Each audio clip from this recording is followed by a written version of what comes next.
বাংলাদেশের জার্সি এখন কিংবদন্তি রোনালদিনিওর ঘরে। লাল সবুজের বিশ্বকাপ স্বপ্ন শুধু দর্শকদের কাতারে।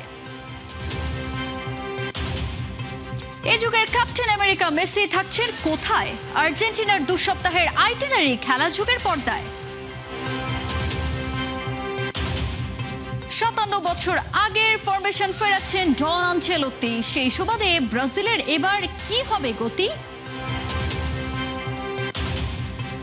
নেদারল্যান্ডস কবে কোথায় পাবে এমন ভালোবাসা? জামা, জুতো, ফোন, বালিশ সবকিছু তার আবেগে ঠাসা।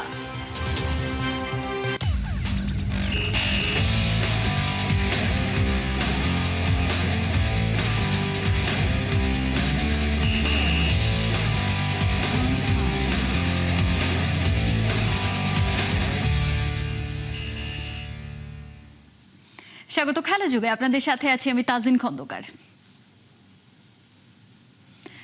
বাংলাদেশের নামটা ব্রাজিল ফুটবলের প্রতিটা সেক্টরে পৌঁছে দেওয়ার মিশনে নেমেছেন প্রবাসী শাহনুর রোমান।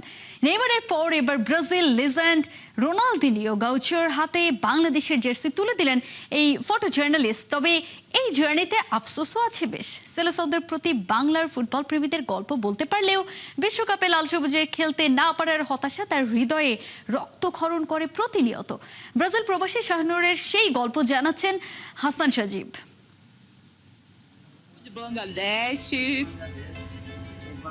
পর্তুগিজ ভাষাটা কঠিন হলেও এটা বুঝতে কষ্ট হওয়ার কথা নয়। ব্রাজিলিয়ান কিংবদন্তি রোনালদিও গাউচাকে কিসের গল্প শোনাচ্ছেন বাংলাদেশের শাহনুর রুমেন। পৃথিবীর এক প্রান্তে থাকা একটি দেশের কোটি কোটি মানুষ কিভাবে ব্রাজিলকে ভালোবেসে বড় হয় সেটাই তুলে ধরলেন এই ফটো জার্নালিস্ট। আর গল্পের ফাঁকে ফাঁকে লাল সবুজ জার্সিটা উপহার দিয়ে যেন বাংলাদেশের নামটা সেলেসাও কিংবদন্তি হৃদয়ে গেঁথে দেওয়ার চেষ্টা করলেন। তবে এটাকে শুধু একটি জার্সি উপহার দেওয়ার ঘটনা বললে ভুল বলা হবে, বরং বিশ্ব ফুটবলের বড় বড় তারকাদের কাছে বাংলাদেশকে পরিচয় করিয়ে দেওয়ার আপ্রাণ চেষ্টা, যা ধারাবাহিকভাবেই করে যাচ্ছেন ব্রাজিল প্রবাসী শাহনুর রুমেন। এর আগে বাংলাদেশের জার্সি তুলে দিয়েছেন ব্রাজিলিয়ান সুপারস্টার নেইমারের হাতে। বাংলার ফুটবল প্রেমীদের ভালোবাসার কথা পৌঁছে দিয়েছেন ব্রাজিলিয়ান ফুটবল কনফেডারেশনের কর্মকর্তাদের কানেও। বাংলাদেশের নাম, বাংলাদেশের পতাকা আর বাংলাদেশের ফুটবল আবেগকে বিশ্বের কাছে তুলে ধরার এই যাত্রায় অবশ্য একটি আক্ষেপও আছে। ব্রাজিলের লেজেন্ডের সামনে বাংলাদেশের গল্প বলা যায়, কোটি সমর্থকের ভালোবাসার কথাও বলা যায়, কিন্তু এখানে বলা যায় না বাংলাদেশও ফুটবল বিশ্বকাপের মঞ্চে খেলছে। তবে স্বপ্নটা রয়ে গেছে, একদিন হয়তো রোনালদিনিও, নেইমার কিংবা বিশ্ব ফুটবলের আরো অনেক তারকা লাল সবুজদের চিনবেন শুধু ব্রাজিলের সমর্থকদের দেশ হিসাবে নয়, বিশ্বকাপের মঞ্চে লড়াই করা একটি দেশ হিসেবেও। সেই স্বপ্ন নিয়ে বিশ্বের কাছে পৌঁছে দেওয়া হচ্ছে লাল সবুজের নাম। হাসান সজীব, ৭১। 2026 আর্জেন্টিনার মিশন আমেরিকা ঠিক যেমনটা ক্যাপ্টেন আমেরিকা করেছিলেন, ধ্বংসস্তূপ থেকে উঠে এসে এক সুতোয় গেঁথেছিলেন পুরো দলকে। এবার ঠিক একই গুরুভার লিওনেল মেসির কাঁধে। তবে এবার আর কোনো কাল্পনিক মার্ভেল ইউনিভার্স নয়, বাস্তবের সবুজ গালিচায় এক মহাকাব্যিক যুদ্ধের অপেক্ষায় ফুটবল দুনিয়া। বিশ্বকাপ যখন দরজায় কড়া নাড়ছে, তখন বিশ্বজয়ের মুকুট ধরে রাখার মিশনে কমান্ডো লিওনেল স্কালোনির স্কোয়াড আসলে করছেটা কি? আগামী 14 দিনে মেসিদের এই আমেরিকা ক্যাম্পের আইটিনারি থাকছে এবারের প্রতিবেদনে। আরোলিনাস, আর্জেন্টিনা, 1978 বিমান উঠছে আকাশে। ভেতরে যে একটা আর্মি স্কোয়াড, ওদের এখন মিশন আমেরিকা। ওই যে ক্যাপ্টেন আমেরিকার মিশনের মতোই ক্যাপ্টেন লিওনেল মেসির হাতে এখন ব্যাটনটা। পাচ্ছে বিদায়ের সুর, মাথা ভর্তি স্মৃতি গিজগিজ করছে, কিন্তু এখানে যে আবেগের আর কোনো জায়গা নেই কালক্ষেপণের উপায়ও। বয়সটা 39, প্রশ্নটাও এখানে আসে, ও পারবে তো, হবে তো এবার? The one last dance for Leo Messi, Mission 2026. আলবিসেলেস্তেদের শেষ অধ্যায় নাকি অমরত্বের নতুন গল্প? আমেরিকার মাটি এখন ফুটবলের তীর্থস্থান, আর তার কেন্দ্রে দাঁড়িয়ে আছে এক জীবন্ত কিংবদন্তি লিওনেল আন্দ্রেস মেসি। কানসাস সিটির অরিজিন হোটেলের নীল সাদা সাজসজ্জা জানান দিচ্ছে বিশ্ব চ্যাম্পিয়নরা যে এখানে এসেছে। মেসির জন্য এটা তার ষষ্ঠ বিশ্বকাপ, যা নিজেই এক রেকর্ড ব্রেকিং মাইলফলক। 36 থেকে 39 সময়ের এই ব্যবধান মেসির হ্যামস্ট্রিং এর ওপর যে চাপ তৈরি করেছে তা এখন ওপেন সিক্রেট। একরকম হ্যালুসিনেশন ভক্তদের মনে, মেডিকেল স্টাফদের উদ্বেগ আর ভক্তদের প্রার্থনা এখন এক সুতোয় গাঁথা পুরো দলটাকে। যাকগে, আবেগ একপাশে রেখে এখন কাজের কথায় আসা যাক। মিশন ইম্পসিবলের জন্য স্কোয়াড নিয়ে প্রস্তুত কমান্ডো লিওনেল স্কালোনি আর ক্যাপ্টেন মেসির অধীনে এবার নিজেদের প্রস্তুতের বিগ মিশন বর্তমান চ্যাম্পিয়নদের সামনে। সেই মিশনে কি কি স্টেপ নিচ্ছে আর্জেন্টিনা, চলুন এবার একটু আগামী 14 দিনের আইটিনারিটা দেখে নেওয়া যাক। প্রস্তুতির জন্য মেসিরা ঘাঁটি গেড়েছে কানসাস সিটির কম্পাস মেমোরিয়ালস ন্যাশনাল পারফরম্যান্স সেন্টারে। এটা মূলত MLS ক্লাব স্পোর্টিং কানসাস সিটির হোম গ্রাউন্ড হিসেবেই ব্যবহৃত হয়। সেখানেই চলবে বিশ্বকাপের মহা গুরুত্বপূর্ণ ক্যাম্পিং। আর ওয়ার্ল্ড কাপের এই ক্যানভাসে দুই বড় নাম হন্ডুরাস আর আইসল্যান্ড। এই সপ্তাহের শনিবার টেক্সাসের কাইল ফিল্ডে হন্ডুরাসের বিপক্ষে প্রীতি ম্যাচ দিয়ে শুরু হবে মহড়া, আর আলাবামার জর্ডান হেয়ার স্টেডিয়ামে আইসল্যান্ডের বিপক্ষে হবে শেষ ওয়ার্ম আপ ম্যাচটা। এরপরে সেই মহেন্দ্রক্ষণ 16 জুন কানসাস সিটির অরোহেড স্টেডিয়াম। গ্রুপ জে এর উদ্বোধনী ম্যাচে আলজেরিয়ার বিপক্ষে শুরু হবে বিশ্বজয়ের ডিফেন্স। যেন যুদ্ধের দামাওয়া বেজে উঠেছে। আগে দর্শনধারী, পরে গুণ বিচারী। স্ক্যালোনি কি পারবেন মাঠের রণকৌশলে পুরনো জাদু ফিরিয়ে আনতে? তাজিন খন্দকার, 71। পানামার বিপক্ষে বড় ব্যবধানে জয় মানে ব্রাজিল দারুণ কিছুর আভাস দিচ্ছে। যে 4-2-4 ফরমেশনে ব্রাজিল এবারের বিশ্বকাপে খেলতে চলেছে, সেটা পুরো দমে অ্যাটাকিং মানসিকতার। 57 বছর আগের সেই ফরমেশনে ফিরে গেছে সেলেসাওরা। আনচেলত্তি সেভাবেই তৈরি করছেন প্লেয়ারদের। এরই মধ্যে বেশ কয়েকটা ফ্রেন্ডলি ম্যাচে চালিয়েছেন এক্সপেরিমেন্ট। খালিদ জামিলের রিপোর্টে 4-2-4 ফরমেশনের বিস্তারিত থাকছে।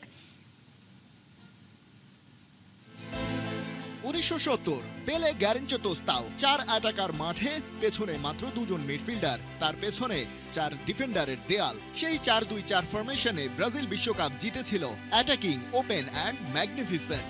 এই ফরমেশনের জন্ম ব্রাজিলেই 1950-এর দশকে পামিরাস আর সান্তোসের হাত ধরে।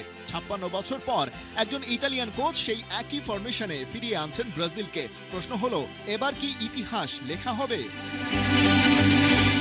4-2-4 মানে 4 জন করে ডিফেন্ডার আর অ্যাটাকারের মধ্যে 2 জন মিড। ওই 2 জন মূলত ডিফেন্সিভ, অপোনেন্টের অ্যাটাক ঠেকানো আর বল সামনে পাঠানোই তাদের কাজ।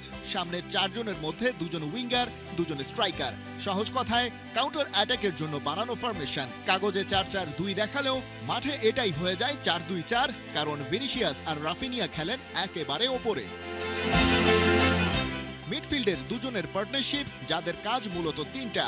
1, ডিফেন্স লাইনের সামনে স্ক্রিন হিসেবে দাঁড়ানো, যাতে প্রতিপক্ষের অ্যাটাকার সরাসরি ডিফেন্ডারদের কাছে পৌঁছতে না পারা।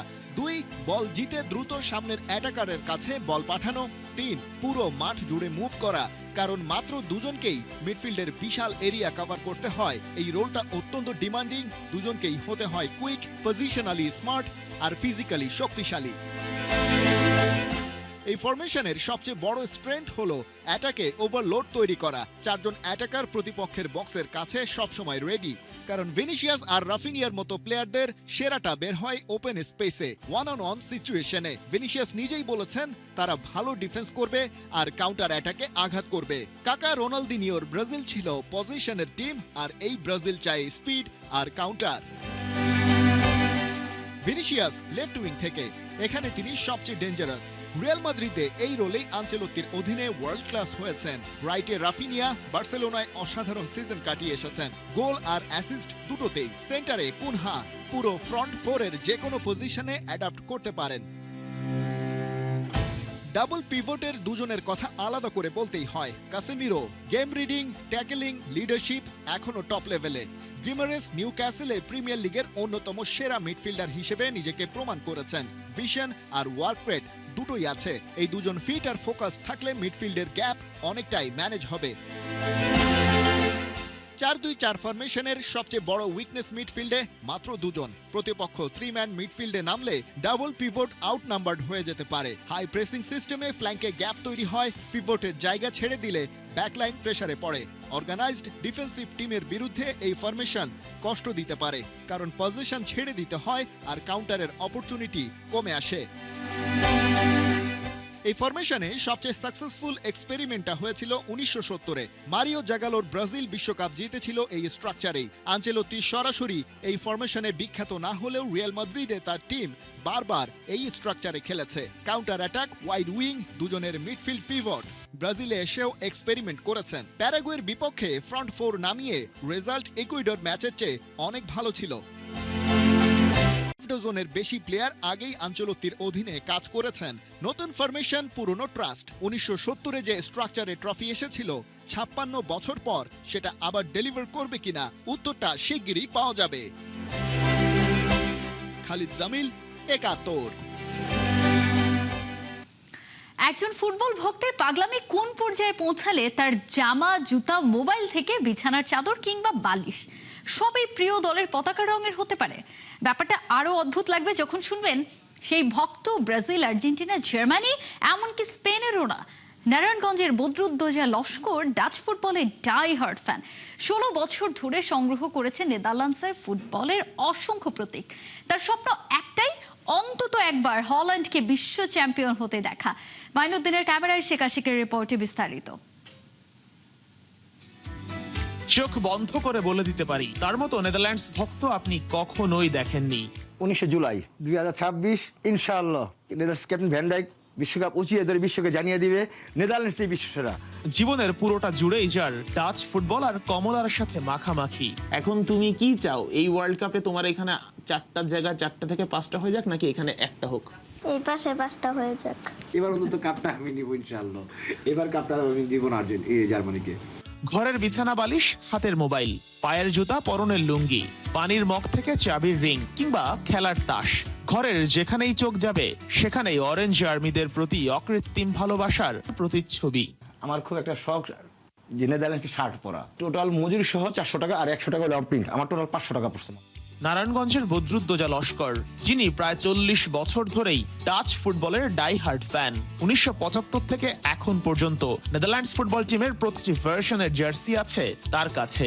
74 সাল জার্সিটা এক ফ্রান্স প্রবাসী আমার জন্য উপহার হিসেবে এনেছিলেন এটা। তারপরে এটা হলো গিয়া 1989 সাল জার্সি। এটা দেখছেন আপনারা 1993 সালের জার্সি। এটা লাস্ট হলো গিয়া ওয়ার্ল্ড কাপের। এটা হলো গিয়া 2017 সালের। 2010 সালের জার্সি, যে 2010 সালটাকে আমরা আসলে অসম্ভব পরিমাণ ফিল করি, কারণ হলো গিয়া 2010 সালে আমরা স্পেনের কাছে 1-0 করে হেরে ওয়ার্ল্ড কাপ পাই নাই। হয়তো আপনার আমার মতো ব্রাজিল, আর্জেন্টিনা ফ্যানদের কাছে মনে হতেই পারে নেদারল্যান্ডস নিয়ে এত মাতামাতির কি আছে? আসলেই কি তাই? যার আবেগ সেই তো বোঝে। আমি নেদারল্যান্ডসের নকআউট পর্বে খেলাগুলো সাধারণত আমি কিন্তু রুমে একদম একা দেখি। আমি আমার ওয়াইফ, বাচ্চা কাউকে রাখি না। আমি টেম্পারটা নিতে পারি না। তো নেদারল্যান্ডস ফুটবলটাকে আমি দেখে আসছি ছোটবেলা থেকেই, যে শেষ সময় নেদারল্যান্ডস টেম্পারটা রাখতে পারে না। মানুষটার মধ্যে যেমন আছে নেদারল্যান্ডস ফুটবলের প্রতি ভালোবাসা, তেমনি সৃষ্টিশীলতা। লোগোটা বানাতে গিয়ে জিনিসটা নষ্ট হয়ে গেছিলো। নষ্ট হয়ে গেছিলো পরে লোকটা যখন ফালাইতে চেয়েছিল, তখন আমার হঠাৎ করে চিন্তা হলো যে অর্ধেক যেহেতু আছে, আমি কোলবালিশ হিসেবে এটা ইউজ করতে পারি, কারণ কোলবালিশটা তো আর পুরোটা দেখা যায় না। এটা আমার স্লোগান, যে Badruddoza Laskar, if you love football you must love Holland. যে মানুষটাকে নিয়ে এত কথা হচ্ছে, তার সঙ্গে একটু আড্ডা না দিলে কি হয়? বাংলাদেশের প্রেক্ষাপটে ব্রাজিল, আর্জেন্টিনা, জার্মানি, স্পেন এই বলয়ের মধ্যে আসলে আমরা আটকে থাকি। কিন্তু আমার সঙ্গে এমন একজন বসে আছেন যার ব্যাপারে আসলে বলার কিছু নেই। তার পোশাক আশাকই বলে দিচ্ছে, পুরোটা জুড়ে নেদারল্যান্ডস বা হল্যান্ড। পায়ের জুতা থেকে শুরু করে পরনের লুঙ্গি, হাতের ব্রেসলাইট কিংবা টি শার্ট বা জার্সি, পুরোটাই নেদারল্যান্ডস। আমি একটা কনফিউশন ক্লিয়ার করি, সেটা হচ্ছে আমরা যেখানে বসে আছি কনফিউজড হওয়ার কোনো কারণ নেই যে আমরা বসে আছি কোনো শপে বা হচ্ছে কোনো শপিং সেন্টার কিংবা হচ্ছে কোনো স্পোর্টস সেল সেন্টারে বসে আছি। ব্যাপারটা একদমই নয়। এইটা হচ্ছে ওনার বেডরুম। 2026 সালে নেদারল্যান্ডস যদি বিশ্বকাপ জেতে, আমার মনে হয় যে নেদারল্যান্ডসের যে কোনো নাগরিকের চেয়েও তিনি হয়তো বেশি খুশি হবেন। ইনশাআল্লাহ আমি খুবই আনন্দিত হব।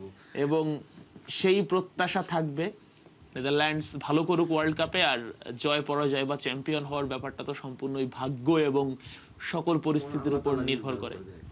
তো আজকে বিদায় নিচ্ছি। শেখ আশিক, 71, ঢাকা। 500 ফুট দৈর্ঘ্যের এক পতাকা নিয়ে র্যালি করে তাক লাগিয়ে দিয়েছে ভোলার ব্রাজিল ফুটবল দলের সমর্থকেরা। প্রতিরোধ প্রতিদ্বন্দ্বী আর্জেন্টিনাকে পেছনে ফেলার হুঙ্কার দিয়েছে সেলেসাও ভক্তরাও। অন্যদিকে সন্দ্বীপে একই দলের সমর্থকরা আবার প্রিয় দলকে শুভেচ্ছা জানানোর উপায় হিসেবে বেছে নিয়েছে গাছ লাগানোকে। বিশ্বকাপ আসতেই যেন ব্রাজিলিয়ান সমর্থকদের মধ্যে জেগেছে ভিন্ন আমেজ। আবু নাইমের রিপোর্ট। ব্রাজিলের নান্দনিক ফুটবল বিশ্বব্যাপী প্রশংসিত, পায়ের খেলা ফুটবল। এই ফুটবল যদি কেউ হাত দিয়ে গোল করে তাদেরকেও আমরা না বলি। শৈল্পিক ফুটবলের আলাপ আর আর্জেন্টিনাকে খোঁচা একদমই দিলেন ব্রাজিলের এই সমর্থক। যেন সেলেসাওদের সামনে পাত্তা পাবে না কোনো দল, হোক তা আর্জেন্টিনা কিংবা অন্য কোনো দল। পায়ের খেলা ফুটবল, এই ফুটবল যদি কেউ হাত দিয়ে গোল করে তাদেরকেও আমরা না বলি। আমরা চাই যে একটি সুন্দর সাবলীল ক্রীড়ামোদী খেলা। শিরোপা জয়ের হিসাবে যে কোনো দিন এগিয়ে থাকবে ব্রাজিল, তবে ফাইনাল সেমিফাইনাল খেলার প্রসঙ্গ উঠলে সেখানে ব্রাজিলের সাম্প্রতিক বিশ্বকাপের পারফরমেন্স খুব একটা সুবিধার না। তবে ফুটবলের সৌন্দর্য আর শিল্পের প্রশ্নে সেলেসাওদেরই এগিয়ে রাখতে হয়। বিশ্বে নন্দিত ফুটবলের দল একটাই, সেটি ব্রাজিল। এইটা নিয়ে আমার বা আমাদের মতো যারা আছে এখানে ব্রাজিল সমর্থক সবারই অন্য কোনো কথা নাই। তবে আর্জেন্টিনার খেলা নিয়ে আবার নেই কোনো প্রশ্ন। বিশ্ব চ্যাম্পিয়নদের পিছিয়ে রাখার দুঃসাহস কে করবে? তবে দলটির সমর্থকদের আবার ছেড়ে কথা বললেন না ব্রাজিলিয়ান সমর্থকেরা। এবং আর্জেন্টিনার খেলা সম্পর্কে আসলে বলার কিছু নাই, তাদের খেলা সম্পর্কে সবার ধারণা আছে। আমি বলতে চাই সমর্থকদের সম্পর্কে, ব্রাজিলের সমর্থকরা সবসময় চিন্তা ভাবনা তাদের এবং ঠান্ডা মেজাজের এবং তারা যৌক্তিক চিন্তা ভাবনা করে। আর আর্জেন্টিনার সমর্থক যারা, তারা সবসময় অসুস্থ। আমার ঘরেই একজন আছে অসুস্থ আর্জেন্টিনার সমর্থক, আপনারা দোয়া করবেন তার জন্য। আমি শীঘ্রই তাকে সুস্থতা করার জন্য শীঘ্রই চিকিৎসার ব্যবস্থা করতেছি। দ্বীপ জেলা ভোলায় ব্রাজিলের সমর্থকেরা র্যালি আয়োজন করে প্রিয় দলকে জানিয়েছে শুভকামনা। সেই সাথে নেইমার জুনিয়রের মাঠে থাকাটা ভিন্ন এক ব্যাপার বলেও দলটির সমর্থকেরা হুঙ্কার দিয়ে রাখলেন। হেক্সা এবার আর হাতছাড়া হচ্ছে না, তারা একেবারেই নিশ্চিত যে সারা পৃথিবীতে ফুটবলের রাজত্ব ব্রাজিলে করে আসছে এবং বিশ্বের ইতিহাসে ফুটবল সারা পৃথিবীতে ব্রাজিলের প্লেয়াররা, সব ক্লাব বলেন এবং দেশে বলেন, সরানো ছিটানো ব্রাজিলের প্লেয়াররা। বিশ্বকাপ দামামা বাজছে আর সেই সাথে যেন নাচছে ব্রাজিলের সমর্থকেরা। গায়ে হলুদ জার্সি আর হাতে চারা, নিজ দলকে সমর্থনের সাথে পরিবেশ রক্ষায় রোপণ করা হবে গাছ। সবকিছু ছাপিয়ে এটা যেন আলাদা করেছে এই উদ্যোগ। একটা দলকে ভালোবেসে ঠিক কি কি করা যায় তার একটা উদাহরণও বোধহয় তৈরি করলো সন্দীপ। আমরা we love Brazil, we love Bangladesh, we love Argentina. আমরা সবাই ভাই ভাই একই। আমার ওয়াইফও কিন্তু আর্জেন্টিনা করে, এর মানে এরা যা ঘৃণা করবো। সবাই মিলেই কিন্তু এই দেশ, যার যার পছন্দের দেশ সে পছন্দ করবে। আমরা সমালোচনা করব যৌক্তিকভাবে, এমন কোনো আক্রমণাত্মক সমালোচনা করবো না যেটা মানুষের মনে আঘাত দেয়। খেলাধুলা মাদক থেকে রাখে দূরে সরিয়ে সেই স্লোগানকে ধারণ করে ওরা আয়োজন করেছে মিলন মেলা, যেখানে দলকে সমর্থনের পাশাপাশি এই দলের হাত ধরে ষষ্ঠ বিশ্বকাপ জয়ের স্বপ্ন দেখছে ব্রাজিলের সমর্থকেরা। ইনজুরি প্রবণ নেইমারের জন্যও আছে বিশেষ আলাপ। ছেলে থেকে বুড়ো সবার একই কথা, ব্রাজিলকে সমর্থনে একটুও কার্পণ্য নয়। হেক্সা জয়ে দূর থেকে যেটুকু সাপোর্ট করা যায় ওরা সেটাই করছে। হেক্সা ঘরে আসবে তো? আবু নাইম, ৭১। এই ছিল এখনকার খেলা যুগে সরাসরি সংবাদ আর অনুষ্ঠান দেখতে চোখ রাখুন ৭১-এর ফেসবুক পেজে এবং সাবস্ক্রাইব করুন ৭১-এর ইউটিউব চ্যানেল। থাকুন ৭১-এর সাথে।